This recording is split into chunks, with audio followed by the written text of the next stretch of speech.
Hace 4 años, Rusia inició la invasión a Ucrania, completamente desprevenida para una verdadera guerra, y por eso sufrió una derrota aplastante. Al darse cuenta de que no habría desfile en la avenida Zhreshchatyk, Putin, como ese marinero borracho en una tienda de porcelana, empezó a tomar una cantidad desmedida de decisiones y acciones caóticas. La mayoría de ellas fueron espontáneas y completamente irreflexivas. Una de esas decisiones fue la movilización parcial, que en la práctica resultó no ser tan parcial. En aquel entonces, sobre los movilizados rusos, los chmoviks, no hablaba solo el que era flojo. Todo el mundo observaba cómo multitudes de rusos poco comunes eran lanzados a los asaltos locales siguiendo las mejores tradiciones de Stalin y Zhukov. Pero en este video voy a centrarme en el día de hoy.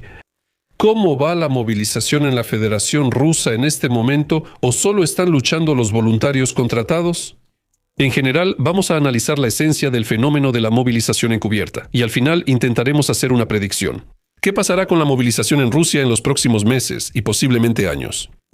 Me llamo Semyon, canal Megashot TV, así que la carne de cordero es fuerte y nuestros tanques son rápidos.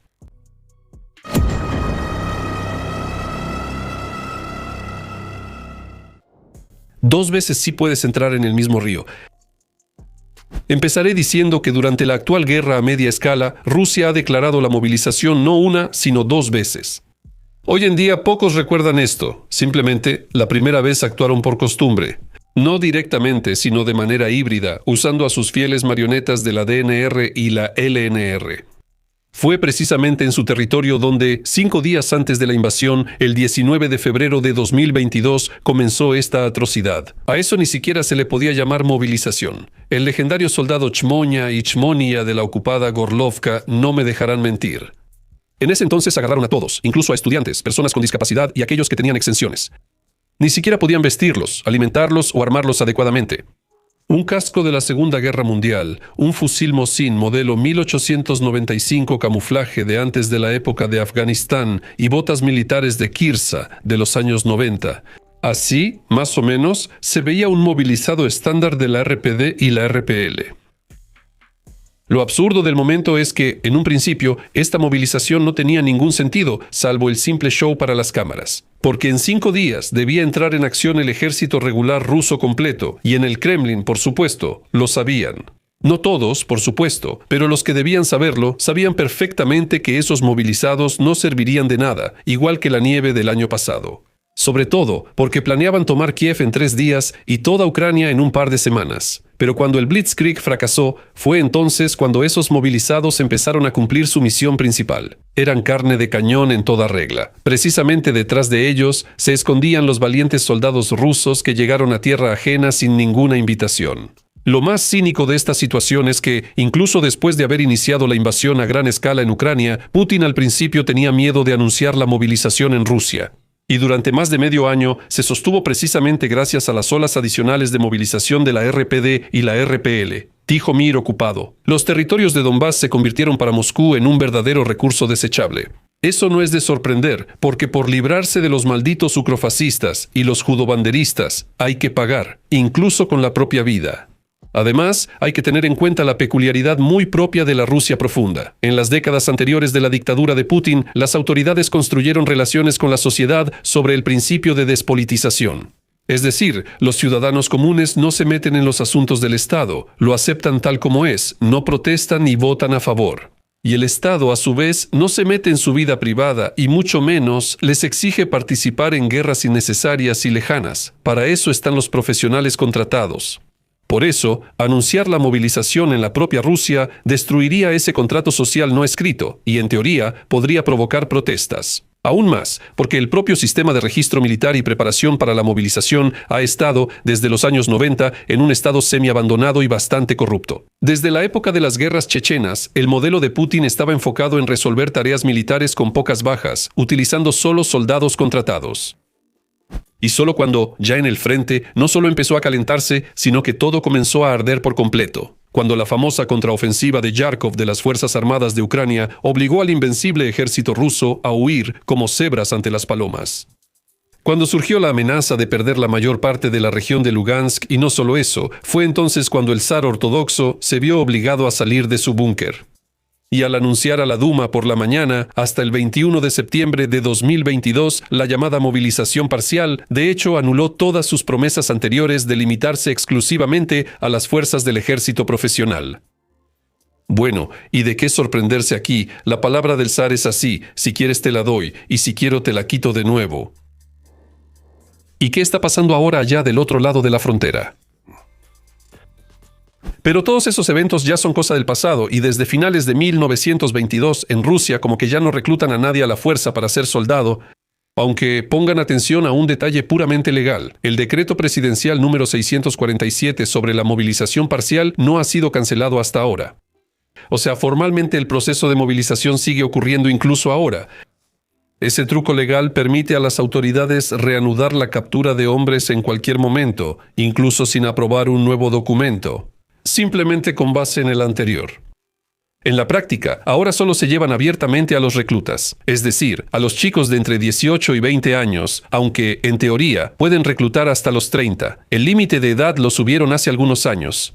Además, a principios del 2023 se introdujo algo como las citaciones electrónicas en el portal de servicios gubernamentales. Es un análogo al DIA ucraniano. Estas citaciones se envían al perfil personal del usuario y se consideran entregadas automáticamente 7 días después del envío, incluso si el usuario no ha entrado a su perfil. Por cierto, inmediatamente después de enviar la citación, automáticamente se activa la prohibición de salir de Rusia. O sea, ya no se podrá largarse al extranjero como en el 22, al menos legalmente. ¿Ven lo que se viene? Por ahora, las citaciones electrónicas se aplican a los reclutas, pero ya hasta un niño entiende que su verdadero objetivo es prepararse para una nueva ola de movilización. Sin embargo, según las órdenes oficiales, a los chicos reclutados solo los usan en la retaguardia, dentro del territorio de Rusia, y al frente solo van de manera voluntaria. Sin embargo, lo que significa voluntariamente en las condiciones rusas lo hablaremos más adelante. Y ahora quiero enfatizar especialmente que el núcleo de las tropas que están luchando en Ucrania está formado precisamente por los llamados voluntarios contratados. Esos son los movilizados que sobrevivieron después del 2022. A ellos en Moscú como que se les olvidó desmovilizarlos. Entonces, vamos a analizarlo con más detalle. Un contratista, es decir, un mercenario, para decirlo simple. Una persona que se presentó en la oficina de reclutamiento voluntariamente, pero no porque creyera en toda esa basura propagandística de Solovyov y Skaviva. Simplemente porque se le está acabando el tiempo para pagar sus créditos. O un habitante de algún pueblito perdido sueña con salir adelante, irse a Moscú, a San Petersburgo, o al menos a Kazán o a Saratov. Pero claramente no tiene los medios para hacerlo. Y la única salida de esa vida tristemente gris en la provincia rusa es una sola: el ejército. Es como la forma perfecta de ascender socialmente para todos los necesitados. Si sobrevives, claro. Por supuesto, si no fuera por los generosos pagos que reparte el zar, nadie iría voluntariamente al ejército. Si acaso, había unos cuantos miles de patriotas ideológicos Z, ellos se fueron al frente todavía en el 2022. Los demás prefieren pelear en los canales de Telegram. Así es más seguro y se come mejor. No tiene sentido que un verdadero patriota ruso vaya a las trincheras en algún lugar cerca de Kupiansk, Gulyai-Pole o Konstantinovka. Mejor me quedo en mi querida Kostromá. Ustedes, por supuesto, preguntarán, ¿cuánto le pagan ahora a un soldado raso por contrato en el ejército ruso? Para un recluta moderno, los pagos consisten en 2 partes: un pago único de incorporación y un salario mensual. Es decir, el sueldo, para decirlo simple. Entonces, justo después de firmar el contrato, te pagan desde 400.000 rublos en mano. En las ciudades más ricas, gracias a los pagos adicionales regionales, esta cantidad puede ser mucho mayor. Por eso, en Moscú, este pago de incorporación alcanza los 2 millones, y en San Petersburgo incluso pagan más de 4 millones. En cuanto al salario en sí, para un soldado raso común, es de unos 200 a 210.000 rublos al mes. Para los sargentos y jefes de escuadra es de 30 a 50.000 más. O sea, un tipo de algún lugar como Uryupinsk que salga de otra borrachera, hoy va a la oficina de reclutamiento y se alista. Teóricamente, en un año de servicio puede ganar no menos de 3 millones de rublos. Claro, si no le cae un dron ucraniano o un proyectil en la cabeza. Bueno, en general, a primera vista, la suma se ve bastante impresionante, más aún considerando que el salario promedio en Rusia es un poco más de 100.000 rublos y el salario mínimo apenas supera los 27.000 rublos brutos. En la mayoría de las regiones de Rusia, para ganar ese dinero, hay que trabajar duro durante unos 10 años, sin descanso y sin parar. No es de sorprender que este modelo de generosidad de Putin lleve ya 4 años teniendo un éxito limitado, pero éxito al fin y al cabo. Porque en condiciones de pobreza y desesperanza, una persona agobiada a menudo elige el camino del riesgo mortal. Aunque muy pocos lleguen al final, es como el juego del calamar, pero al máximo. Como que falta un poco de biomasa. Sin embargo, si profundizamos un poco más, todas esas sumas impresionantes son señal de procesos nada buenos.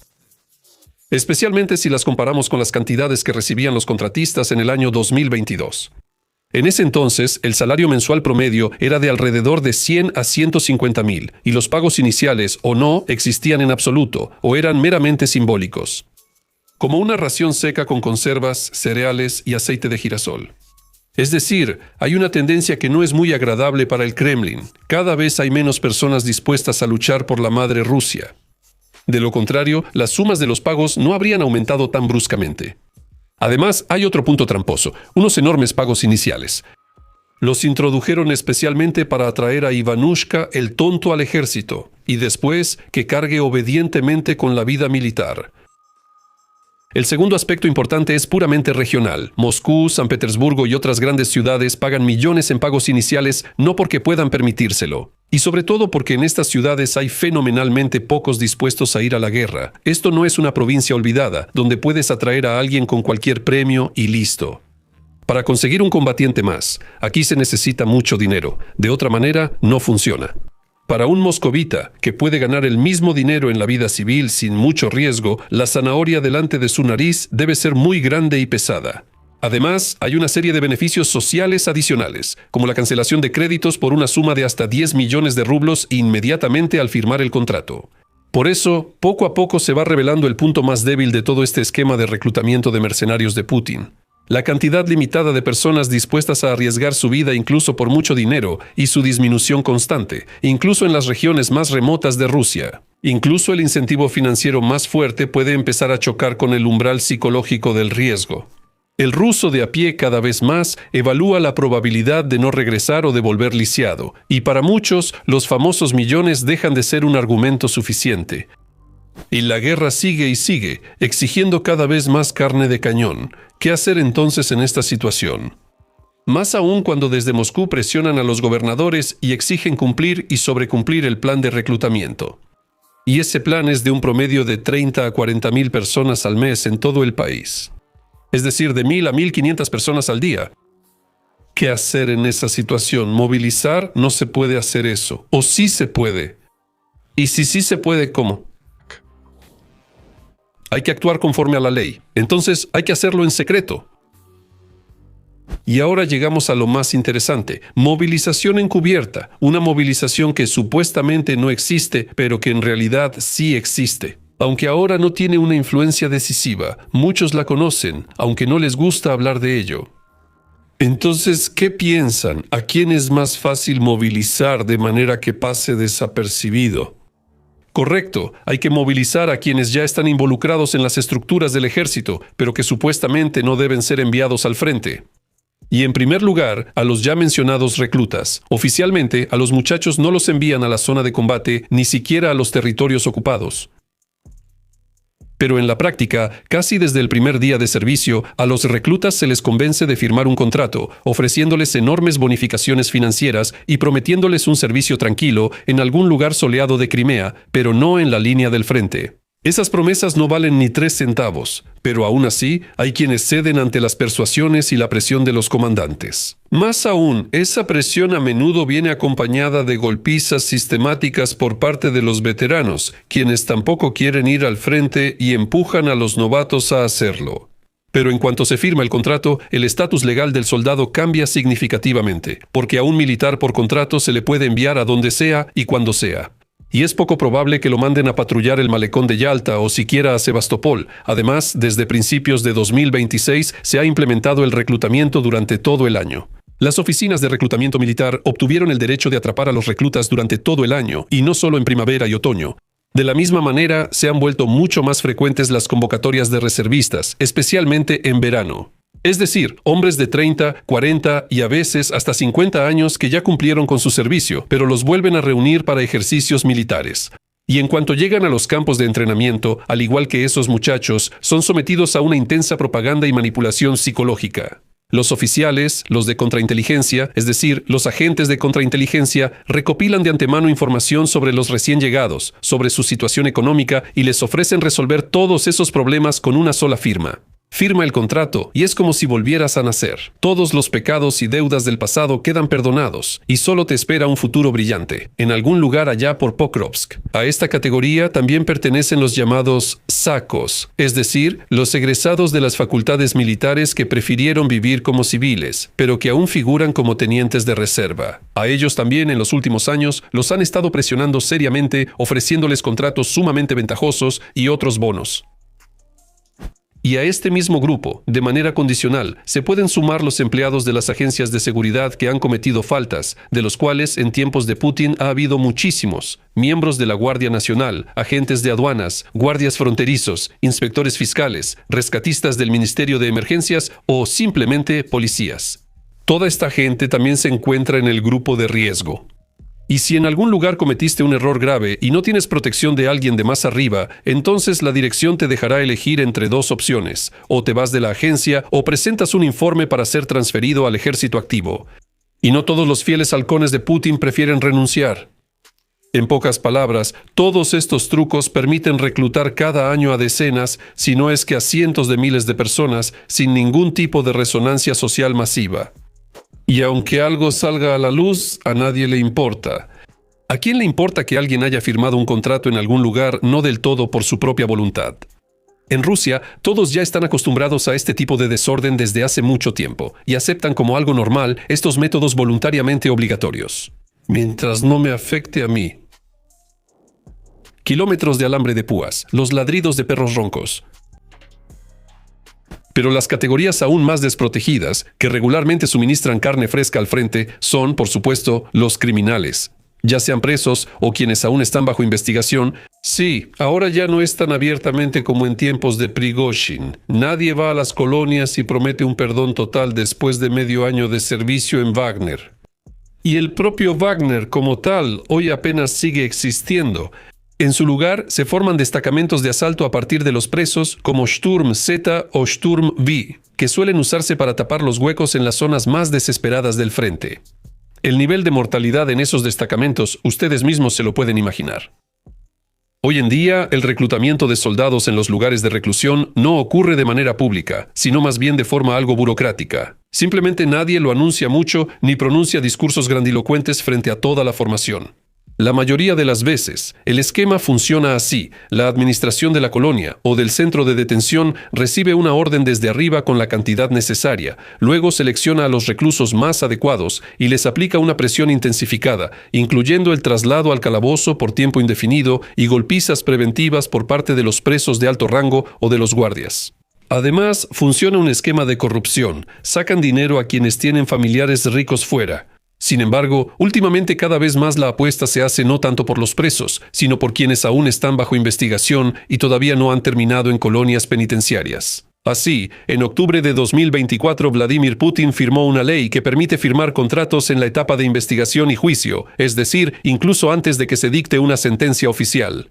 A la persona que llega al centro de detención preventiva, especialmente si es la primera vez, los investigadores le ofrecen firmar un contrato e ir a la guerra para redimir su culpa ante la patria. Solo en 2025, según datos del Tribunal Supremo de la Federación Rusa, más de 5.000 acusados prefirieron el frente en lugar del banquillo de los acusados. Y en total, durante los años de la guerra a gran escala, según diferentes estimaciones, en los lugares de reclusión se reclutaron al menos 150.000 personas.